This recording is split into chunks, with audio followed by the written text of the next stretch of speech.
ለረጅም ጊዜ የሮድሪ ቀጣይ ክለብ ሪያል ማድሪድ ይመስል ነበር።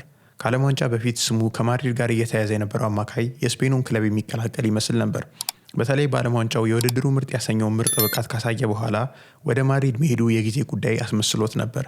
ሪያል ማድሪድ ሮድሪን ወደ ሳንቲያጎ በርናቦ ለማምጣት ከወራት በፊት ድርድር ሲያደርግ የቆየ ቢሆንም የድርድሩ መዘግየት ተጫዋቹን አሰልችቶታል። በዚህ መሃል የባርሴሎና አሰልጣኝ ሃንሲ ፍሊክ እና የስፖርት ዳይሬክተሩ ዴኮ ከተጫዋቹ ጋር ባደረጉት ውይይት ክለቡን እንዲቀላቀል አሳምነውታል። ሪያል ማድሪድ የ2024 የባላንዶር አሸናፊውን ለማስፈረም ስምምነት ላይ መድረስ እንደሚቻል በመተማመን ዝውውሩን ለማጠናቀቅ እየሰራ ነበር። ማድሪድ ከተጫዋቹ ጋር በግል ጥቅማጥቅሞች ላይ መስማማት ፈታኝ እንደማይሆንበት ቢጠበቅም ከማንቸስተር ሲቲ ጋር በዝውውር ዋጋው ላይ የሚያደርገው ድርድር ገና አልተጠናቀቀም ነበር። በሌላ በኩል ባርሴሎናም በግራ ጉልበቱ ላይ ፍሬንኪ ዲዮንግ የደረሰበት ጉዳት ለረጅም ጊዜ ከሜዳ ስለሚያርቀው በዝውውሩ ላይ ያለውን ፍላጎት አጠናክሮታል። ባርሴሎና ለሮድሪ 45 ሚሊዮን ዩሮ እና ተጨማሪ አዶንስን ያካተተ የዝውውር ጥያቄ ያቀረበ ቢሆንም ማንቸስተር ሲቲ ግን ተጫዋቹን ለመሸጥ እስከ 80 ሚሊዮን ዩሮ የሚደርስ የዝውውር ዋጋ እንደሚፈልግ ተዘግቧል። ማንቸስተር ሲቲ እስካሁን በባርሴሎና በኩል የቀረበው የገንዘብ መጠን ለተጫዋቹ ሽያጭ ድርድር ለመጀመር እንኳን በፍጹም የሚቀርብ አይደለም ብሎ ያምናል። የእንግሊዙ ክለብ እስካሁን አሳማኝና በቂ የዝውውር ዋጋ ስላልቀረበለት በሁለቱ ክለቦች መካከል ምንም አይነት ትርጉም ያለው ድርድር እየተካሄደ እንዳልሆነ አረጋግጧል። ሮድሪ በባርሴሎና ፕሮጀክት ለመሳብ የቻለው የክለቡ የጨዋታ ፍልስፍና ይበልጥ ለእሱ አጫወት የሚመች በመሆኑና በስፔን ብሔራዊ ቡድን የዓለም ዋንጫን አብረው ካሸነፉት ተጫዋቾች 8ቱ የባርሴሎና ተጫዋቾች በመሆናቸው ከእነርሱ ጋር በባርሴሎና ስለሚገናኝ በቀላሉ ከመልበሻ ክፍሉ ጋር ይላመዳል ተብሎ በመታሰቡ ነው።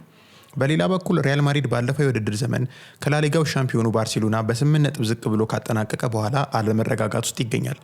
ባለፉት 2 የውድድር ዘመናት ውስጥ ምንም አይነት ዋንጫ ማሸነፍ ያልቻለ ሲሆን በዚህ ጊዜ ውስጥ 3 አሰልጣኞችን ቀይሯል። አሁን ደግሞ ከ13 ዓመታት በኋላ የተመለሰው አራተኛው አሰልጣኝ ሆዜ ሞሪኒዮ ጥርጣሬዎች ባሉበት ሁኔታ ስራውን ጀምሯል።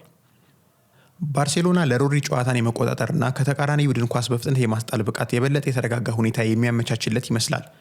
በሃንሲ ፍሊክ ስር 2 ስኬታማ የውድድር ዘመናትን ያሳለፈው ባርሴሎና ከፔፕ ጋርዲዮላ ሲቲ ጋር ተመሳሳይ የሆነ ግልጽ የጨዋታ ፍልስፍና ያለው ሲሆን የባርሴሎና አማካኞች የሆኑት ፔድሪ፣ ጋቪና ዳኒ ኦልሞን ጨምሮ በርካታ ተጫዋቾች በስፔን ብሔራዊ ቡድን ውስጥ የሮድሪ የቅርብ አጋሮች ናቸው።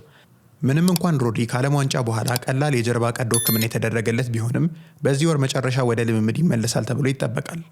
ሮድሪ በማንቸስተር ሲቲ ያሳለፋቸው 7 ድንቅ ዓመታት ማብቂያው ላይ የደረሰ ይመስላል።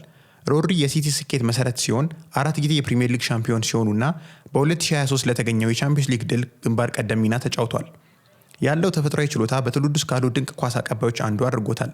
በዚህም የሲቲን ጨዋታ እንዲቆጣጠር ያስቻለው ሲሆን በመከላከሉ ፖዚሽኑን የመያዝና የተጋጣሚን ጨዋታ የማቋረጥ ልዩ ብቃቱ ደግሞ መሃል ሜዳውን በአስተማማኝ ሁኔታ እንዲጠብቅ አስችሎታል። ቡድኑ ኳስ በሚያጣበት ጊዜም ከፈጣን የመልሶ ማጥቃት እንዲከላከልም ረድቶታል።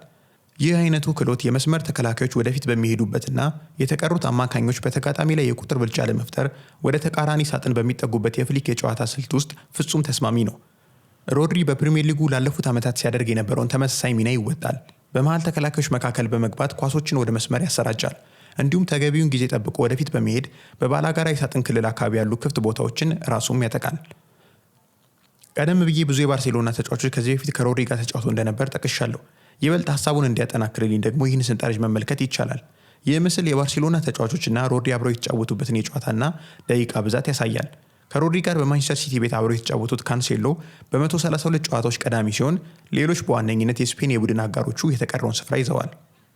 በዚህ የዝውውር መስኮት የባርሴሎና ዋነኛ የዝውውር ኢላማ ሁሊያን አልቫሬዝ ነበር። ሮበርት ሌዋንዶስኪን በነፃ ያጣው ባርሴሎና የፊት መስመር አጥቂ ፍለጋ ትልቁ የቤት ስራው ነበር። ምንም እንኳን ለክለቡ ቅርብ የሆኑ ምንጮች አሁንም አልቫሬዝን የማስፈረም ፍላጎታቸው እንዳልተቀየረ ቢገልጹም አትሌቲኮ ማድሪድ ተጫዋቹን የመሸጥ ፍላጎት እንደሌለው ግልጽ አድርጓል። እስካሁን በዝውውር መስኮቱ ባርሴሎና አንቶኒ ጎርደንን ከኒውካስል እና ካሪም አዲየሚን ከቦሩሲያ ዶርትመንድ አስፈርሟል። የዛሬው ቪዲዮ ይህን ይመስል ነበር። ቪዲዮ ከተመቻችሁ ላይክ እና ቻናሉን ሰብስክራይብ ማድረግ እንዳትረሱ። በሌላ ቪዲዮ እስከምንገናኝ ሰላም ሁኑ።